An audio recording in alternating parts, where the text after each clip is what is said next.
Bom, torcedor vascaíno, vambora para mais um vídeo, mais um Acorda Vascão aqui no nosso canal.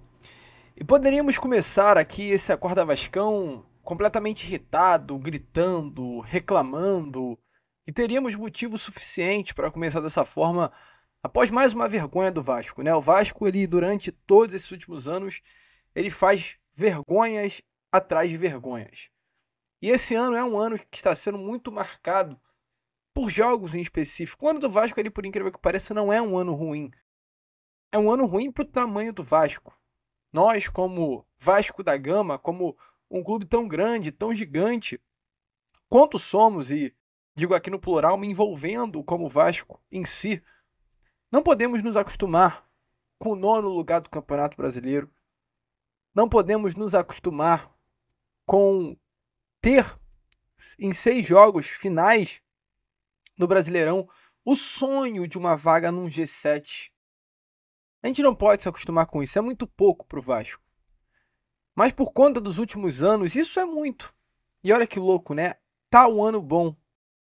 O Vascaíno, ele chega em novembro, diferente do que aconteceu no ano passado, no ano retrasado, no ano de 2021, calmo.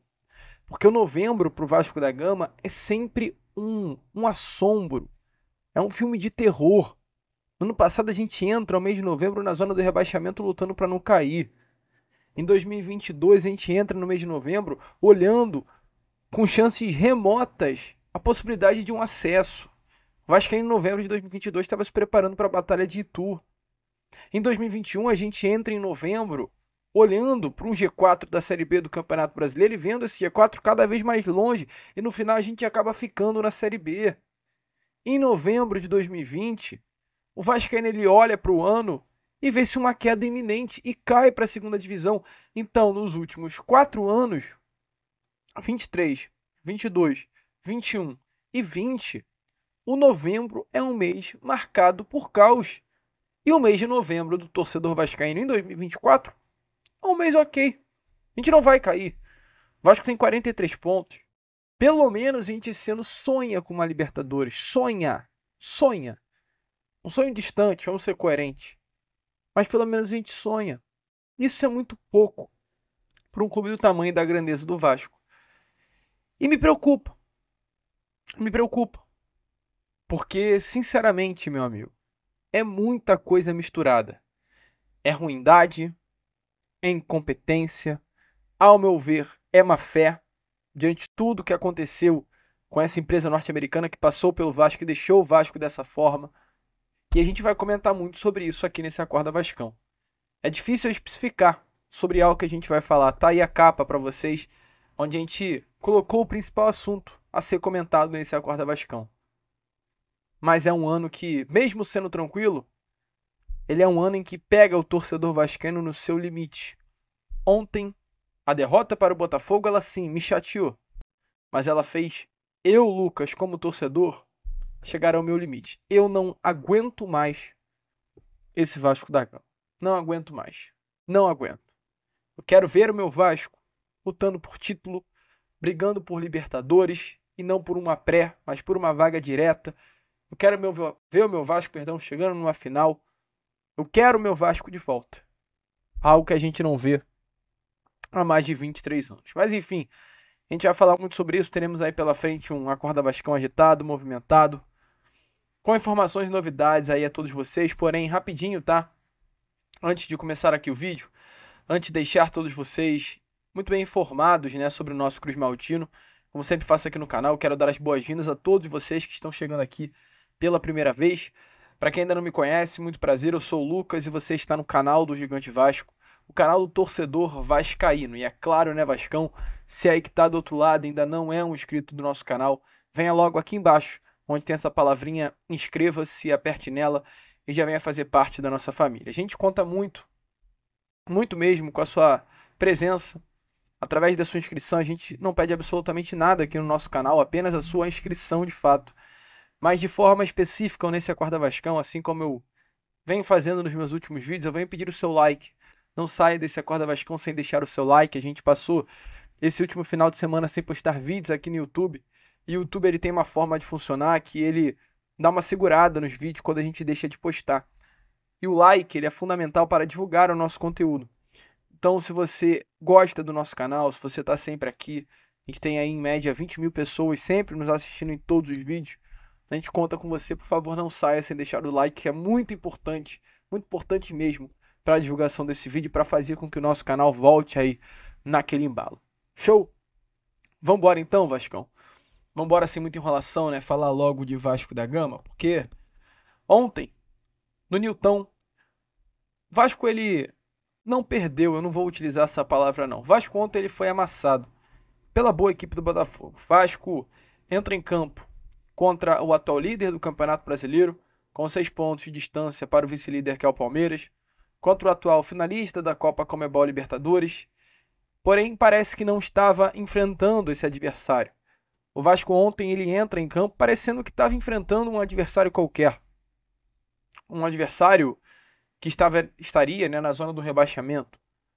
Um adversário sem pretensões. Parece que esse era o adversário do Vasco na noite de ontem.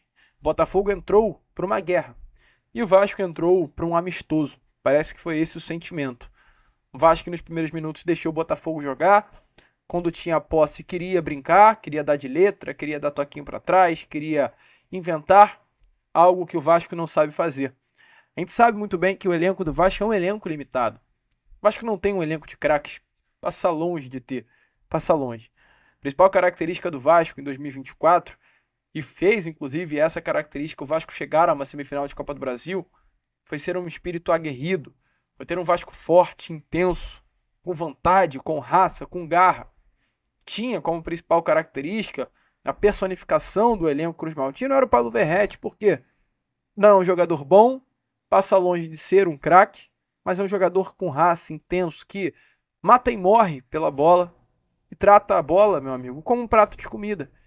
E a personificação de Pablo Verratti, ela resume o espírito do elenco do Vasco.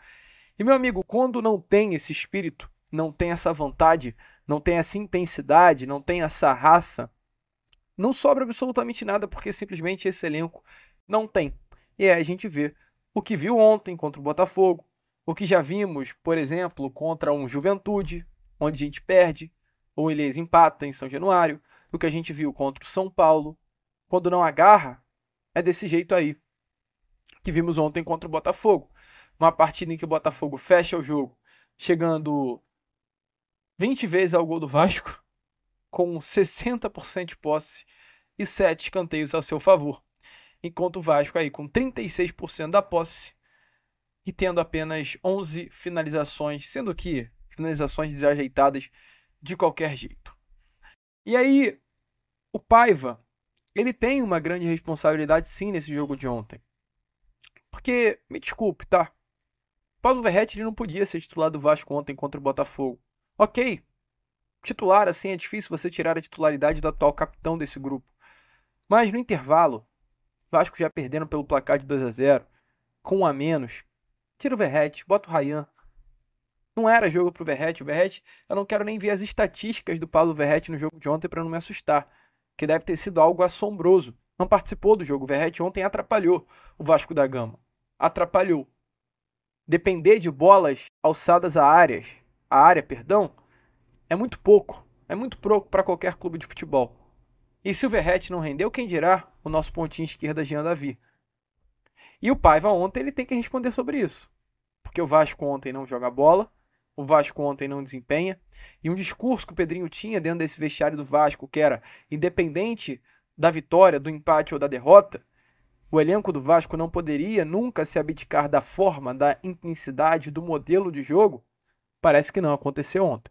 O Vasco perde feio e completamente bagunçado. E o Paiva, ele teve que explicar isso na entrevista coletiva. Boa noite. Não, é isso. A gente não esperava.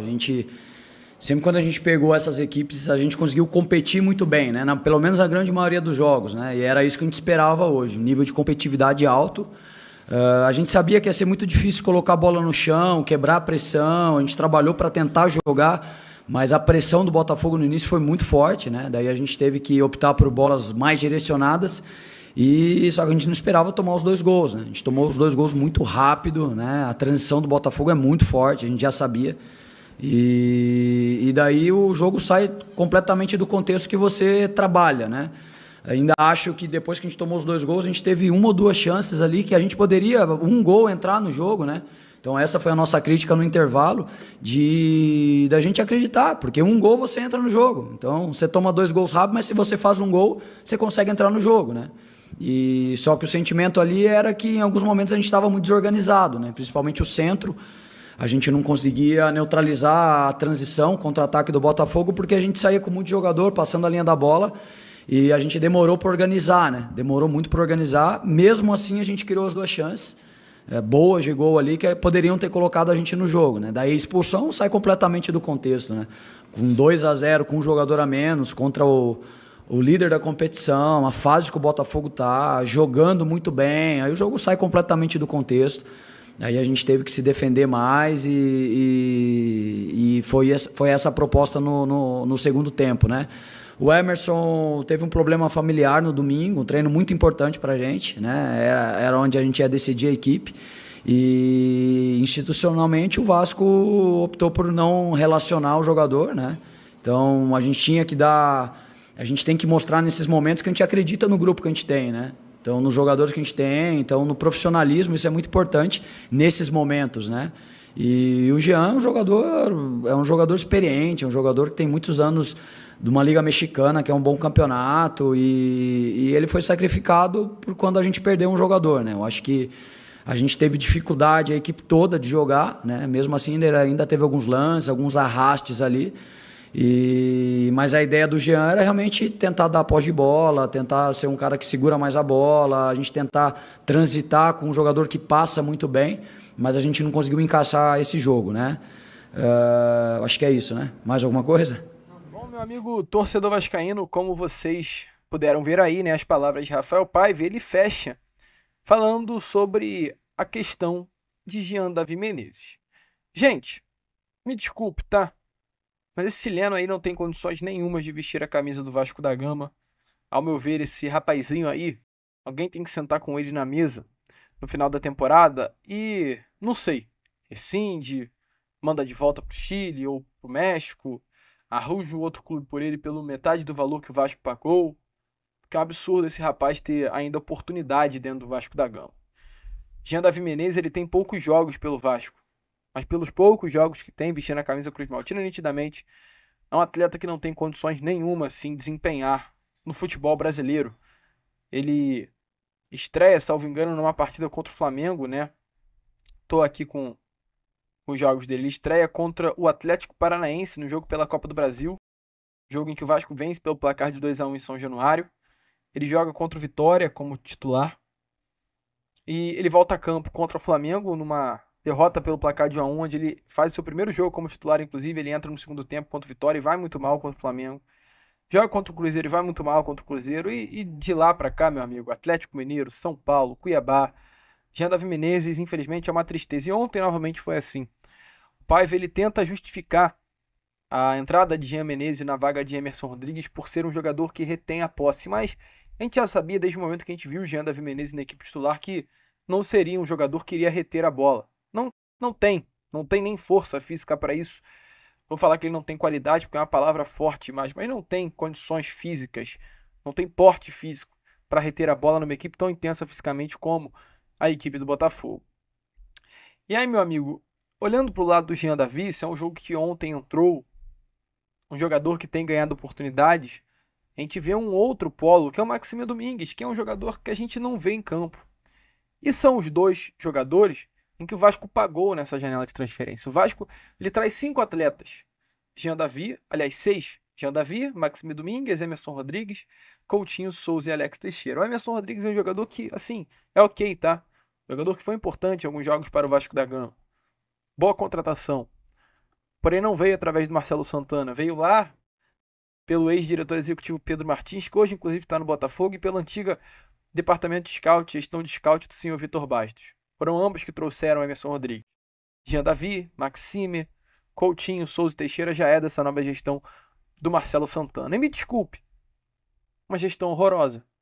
Porque você ir até o mercado, se contratar Maxime Domingues e Jean Davi Menezes, pagando a ambos o valor de 20 milhões e 600 mil reais é um escárnio, é um deboche, é um desrespeito, é uma palhaçada com o torcedor vascaíno.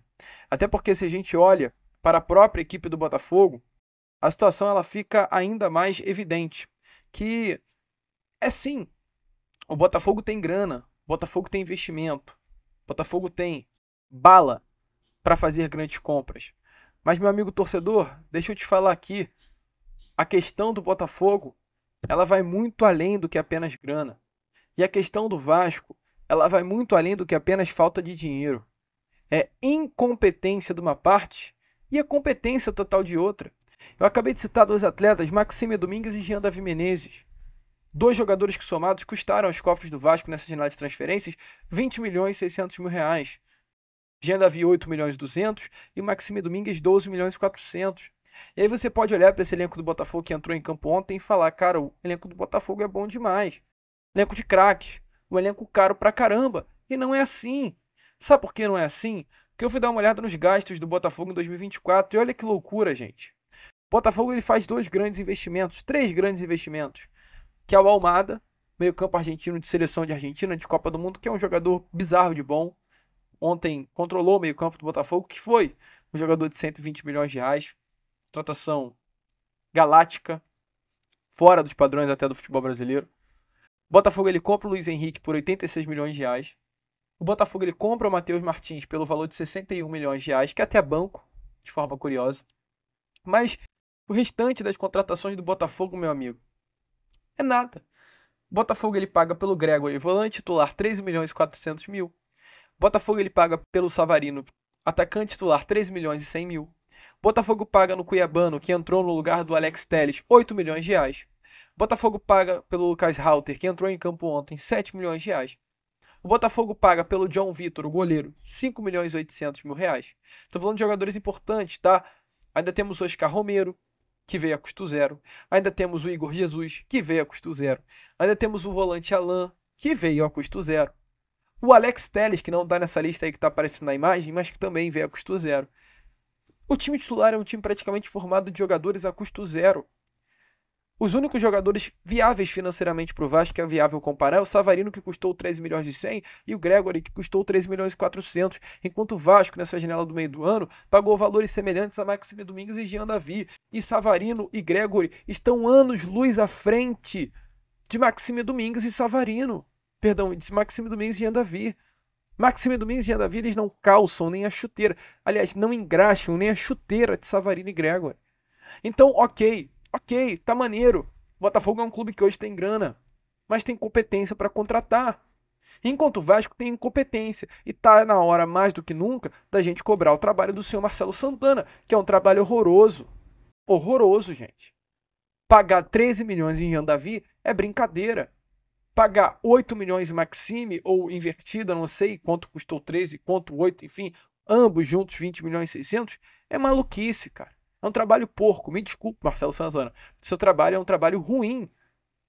Eu não estou falando o que você faz no CT, não estou falando sobre a questão da reforma do CT, estou falando com relação ao mercado. O seu trabalho como um diretor executivo de futebol com relação a contratar é ruim, é fraco. E o que me preocupa é saber que você muito provavelmente estará novamente na cadeira de diretor executivo na próxima temporada. Porque o seu trabalho é horroroso, é ruim. Acabamos de mostrar. Botafogo gastou? Ok. Mas se colocar na balança, em contratações, o investimento do Vasco foi até maior. Até maior. Porque o Botafogo faz esses três grandes investimentos no Almada, no Luiz Henrique e no Matheus Martins. Mas se pegar lá do início do ano, a gente paga 40 milhões no João Vitor. A gente paga 18 milhões no Cleiton. A gente paga 30 no Esforza. A gente paga 5 no Galdames. É muita maluquice, cara. É muita maluquice. Então assim, alô Marcelo Santana, a conta lá do início do ano ela não é tua, mas a conta do meio do ano já cai nas suas costas. Vergonha. O seu trabalho é horroroso no Vasco da Gama, me desculpe falar isso. E tem que ser cobrado. Porque se no ano que vem for você novamente, né, na cadeira de diretor executivo, muita coisa terá que mudar. A gente fica por aqui. Esse foi o nosso Acorda Vascão, pra gente desabafar um pouquinho sobre essa vergonha, esse deboche, essa loucura que aconteceu ontem no Newton. Já já a gente volta com o nosso Fala Gigante na parte da tarde, contando, é claro, né, sempre aí com a presença, o apoio de todos vocês aqui no nosso canal. nos dando aquela moral. Show?